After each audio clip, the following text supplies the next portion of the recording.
नमस्ते दोस्तों, बोलती बुक्स विद अंजलि चैनल पर आपका स्वागत है। इस वीडियो में पढ़ेंगे बाल महाभारत कथा भाग 36 भूरिश्रवा, जयद्रथ और आचार्य द्रोण का अंत का सारांश। श्रवा, जयद्रथ और आचार्य द्रोण का अंत। अर्जुन जयद्रथ के साथ युद्ध कर रहा था। इतने में भूरिश्रवा ने सात्विकी को ऊपर उठाया और जमीन पर पटक दिया। कौरव सेना कोलाहल कर उठी। सात्विकी मारा गया। अर्जुन ने देखा कि मैदान में मृत से पड़े सात्विकी को भूरिश्रवा घसीट रहा है। उसे कुछ नहीं सूझा कि क्या किया जाए। वह श्री कृष्ण से बोला, कृष्ण, भूरिश्रवा मुझसे लड़ नहीं रहा है। दूसरे के साथ लड़ने वाले पर कैसे बाण चलाऊं? इतने में जयद्रथ द्वारा छोड़े गए बाणों के समूह आकाश में छा गए। इस पर अर्जुन ने बातें करते करते ही जयद्रथ पर बाणों की बौछार जारी रखी। ज्यों ही अर्जुन ने सात्विकी की ओर मुड़कर देखा तो पाया कि सात्विकी जमीन पर पड़ा हुआ था और भूरिश्रवा उसके शरीर को एक पांव से दबाकर और दाहिने हाथ में तलवार लेकर उस पर वार करने को उद्यत ही था। अर्जुन ने उसी क्षण भूरिश्रवा पर तानकर बाण चलाया। बाण लगते ही भूरिश्रवा का दाहिना हाथ कटकर तलवार समेत दूर जा गिरा।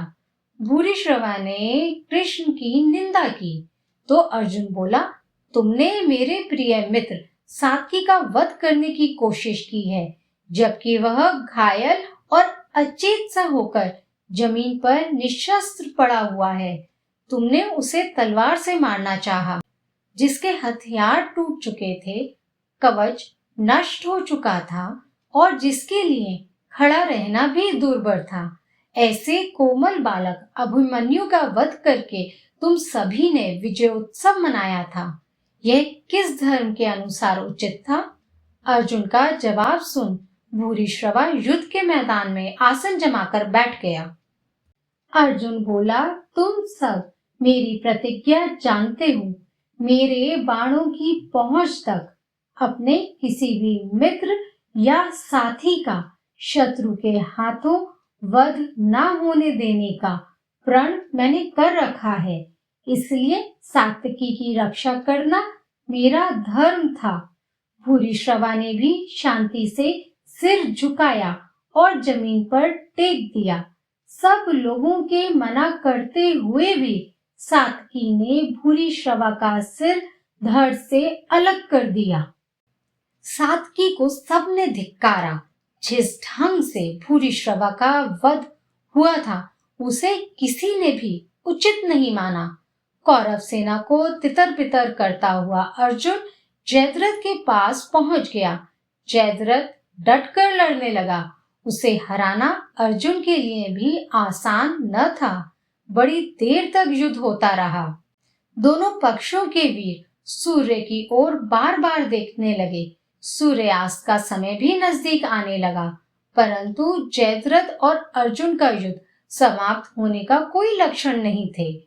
दुर्योधन ने सोचा, अब जरा सी देर और है। जयद्रथ तो बच ही गया और अर्जुन की प्रतिज्ञा विफल हुई सी है। जयद्रथ ने भी मन में कहा, चलो प्राण बचे। इसी बीच श्री कृष्ण ने अर्जुन से कहा, अर्जुन, जयद्रथ सूर्य की तरफ देखने में लगा है। अपनी प्रतिज्ञा पूरी करने का यही अवसर है।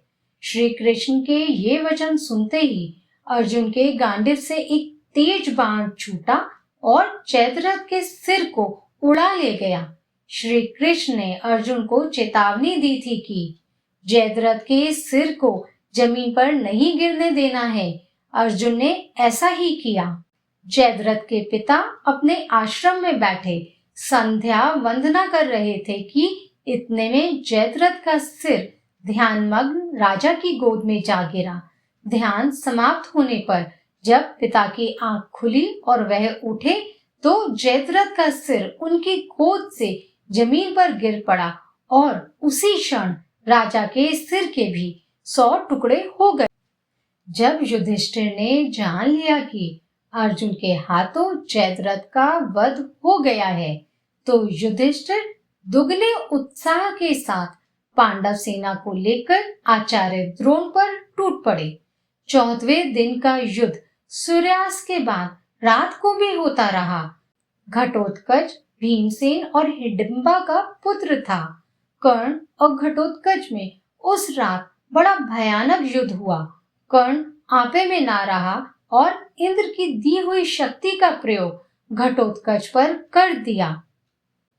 यह शक्ति उसने इंद्र से प्राप्त की थी और अर्जुन का वध करने के लिए सुरक्षित रखा था।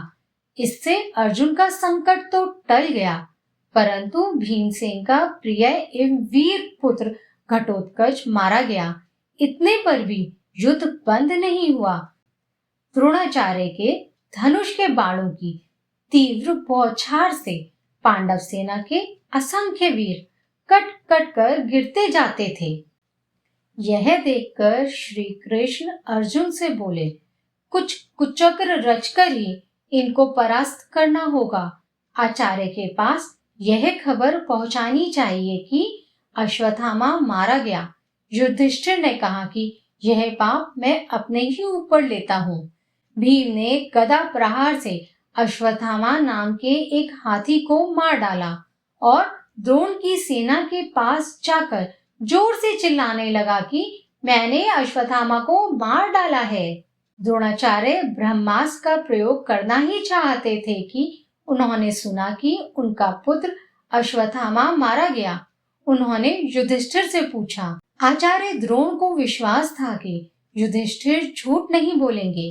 युधिष्ठिर असत्य बोलते हुए डरे, पर विजय की लालसा में किसी तरह जी कड़ा करके जोर से बोले, हाँ, अश्वत्थामा मारा गया। धीमे स्वर में यह भी कह दिया कि मनुष्य नहीं, हाथी। इसके साथ ही भीम तथा अन्य पांडवों ने जोरों का शंखनाद और सिंहनाद किया, जिससे युधिष्ठिर के अंतिम वचन उस शोर में लुप्त हो गए। युधिष्ठिर के मुंह से यह सुनते ही चारों ओर हाहाकार मच गया। धृष्टद्युम्न ने ध्यानमग्न आचार्य की गर्दन पर खड़ग से जोर का वार किया। आचार्य द्रोण का सिर तत्काल ही धड़ से अलग होकर गिर पड़ा। बाल महाभारत कथा भाग 36 का सारांश समाप्त होता है। अगला भाग है कर्ण और दुर्योधन भी मारे गए।